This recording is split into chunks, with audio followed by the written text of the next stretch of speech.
جو مسلمان ہو جاتے ہیں، تو احمدی نوجوانوں کا کام ہے کہ ایسے غلط اثر کو زائل کریں۔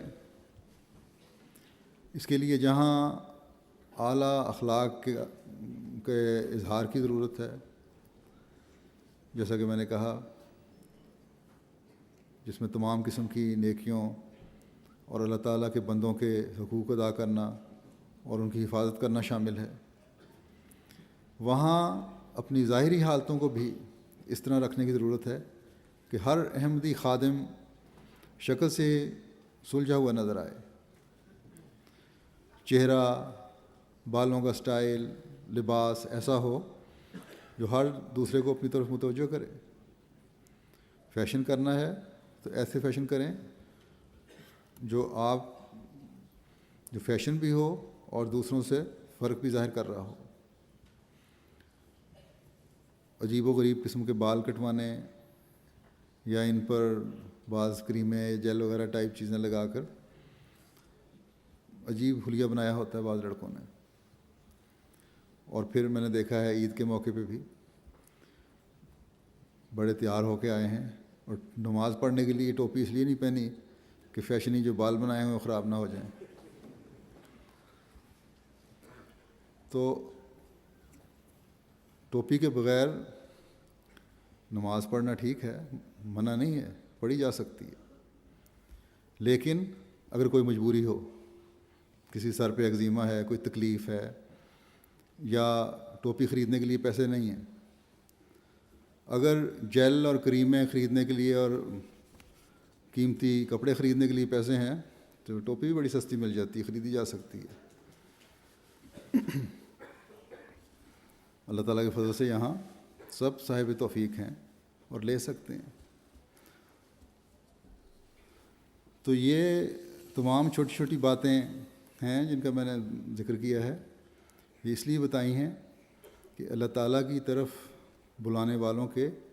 مزاج بھی اور ظاہری حالتیں بھی ایسی ہونی چاہیے جو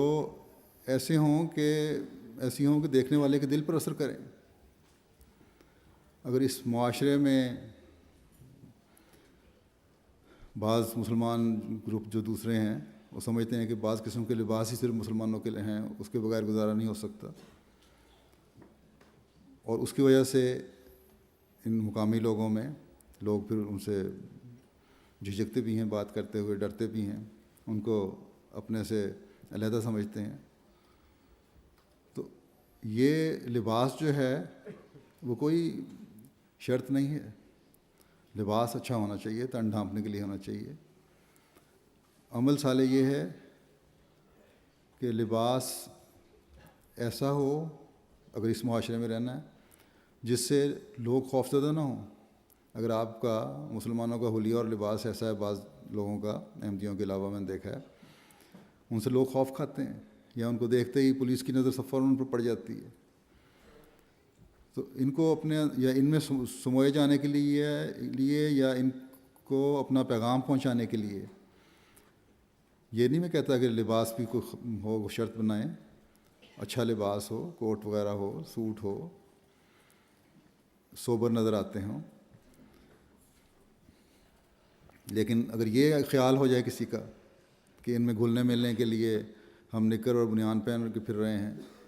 تو یہ لباس کھیلنے کے لیے تو ٹھیک ہے لیکن عام حالت میں نہیں۔ ہمارے نوجوانوں کو جنہوں نے 5 وقت مسجد آنا ہے، ویسے ہی اگر احساس ہو کہ میں نے نماز پڑھنی ہے ہر 5 وقت کی، تو اس قسم کے لباسوں کی طرف توجہ ہی نہیں ہو سکتی کہ کون جائے پھر لباس اتارے، پھر نماز کے لیے کپڑے پہنے، پھر دوبارہ نکر پہن کے پھر بنیان پہن لے۔ تو اگر نمازوں کی طرف توجہ رہے گی تو لباس وہی آپ کو پسند آئیں گے جو ہر وقت کام آ سکتے ہیں۔ تو یہ لباس کا صحیح استعمال، جس سے نہ مقامی لوگوں میں کھچاوٹ پیدا ہو، نہ ایسا ہو کہ وہ جو آپ کو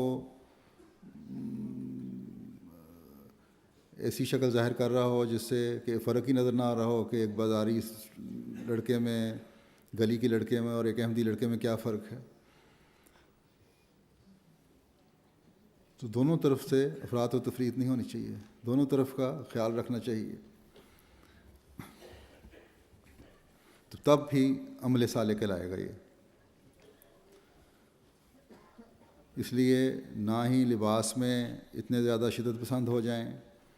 کہ یہ کہنے لگیں کہ اگر فلاں لباس نہ ہو تو نماز جائز نہیں ہے، اور نہ ہی اس قسم کے عجیب و غریب لباس ہوں جیسا کہ میں نے کہا کہ عجیب و غریب قسم کا حلیہ نظر آتا ہے، دیکھ کے ہنسی آتی باتوں کو. بس ہمیشہ یاد رکھیں کہ آپ کا ہر عمل، ہر کام اللہ تعالیٰ کی رضا حاصل کرنے کے لیے اور اس کے دین کی سربلندی کے لیے ہونا چاہیے. نظام جماعت کی مکمل فرمانبرداری ہوگی تو آپ کے ذریعے سے ہونے والے احمدی بھی نظام جماعت کے پابند ہوں گے. خلافت سے مکمل وفا کا تعلق ہوگا تو جہاں یہ آپ کی تربیت میں اہم کردار ادا کرے گا یہ تعلق، وہاں آپ کے ذریعے سے ہونے والے احمدی بھی اس انعام کی قدر کرنے والے ہوں گے. نیک اعمال ہوں گے جس میں اللہ تعالیٰ اور اس کے بندوں کے حقوق کا خیال رکھا ہو، تو آپ کے ذریعے سے آپ کا ماحول بھی متاثر ہوگا اور اس کی توجہ آپ کی طرف ہوگی. اسلام کی حسن اور خوبی ان کو نظر آئے گا اور نتیجتاً اسلام کی طرف توجہ پیدا ہوگی، یا کم از کم اسلام کے بارے میں غلط تصور جو ہے ان لوگوں کا وہ ختم ہو جائے گا. بس جہاں جماعت کے ہر فرد کے لیے ضروری ہے وہاں میں نوجوانوں کو بھی خاص طور پر کہتا ہوں کہ نیکی، تقوی، عبادت کی طرف توجہ دیں، دیانت اور امانت کا حق ادا کرنے کی طرف توجہ دیں، سچائی پر ہمیشہ قائم رہنے اور اس کے ہر وقت اظہار کے لیے تیار رہنے کی کوشش کریں، انصاف کے تقاضوں کو پورا کرتے ہوئے اس میں آگے قدم بڑھانے کی ہر وقت ہر احمدی کی کوشش کرتے رہنا چاہیے. سچائی اور انصاف کے تقاضے کیا ہیں اس طرح میں توجہ دلا دوں. اس بات کو چھوٹے بچے بھی یاد رکھیں اور نوجوان بھی، کہ سچائی کا معیار ایسا ہو کہ اگر جان کا بھی خطرہ ہو تو سچائی کا دامن نہ چھوڑنا کبھی. جان چلی جائے تو چلی جائے لیکن جھوٹ قریب نہ آئے. بہت سارے نوجوانوں میں اپنی جو نوجوانی کی عمر قدم رکھتے ہیں، بعض برائیاں اس لیے پیدا ہوتی ہیں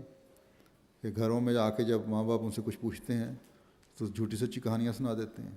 جب یہ عہد کریں گے ہم نے جھوٹ نہیں بولنا اور ہر صورت میں سچائی پر قائم رہنا ہے تو ان برائیوں سے بھی بچتے رہیں گے. ہمیشہ یاد رکھیں کہ نوجوان ہی ہیں جو قوموں کی حفاظت میں اہم کردار ادا کرتے ہیں. نوجوان ہی ہیں اگر وہ مکمل طور پر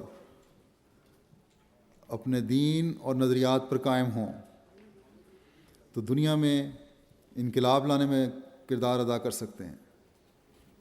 بس اپنی ذمہ داریوں کو سمجھیں اور اسلام اور اہمیت کے پیغام کو اپنے اپنے حلقے میں صحیح رنگ میں پہنچانے میں اپنا بھرپور کردار ادا کریں.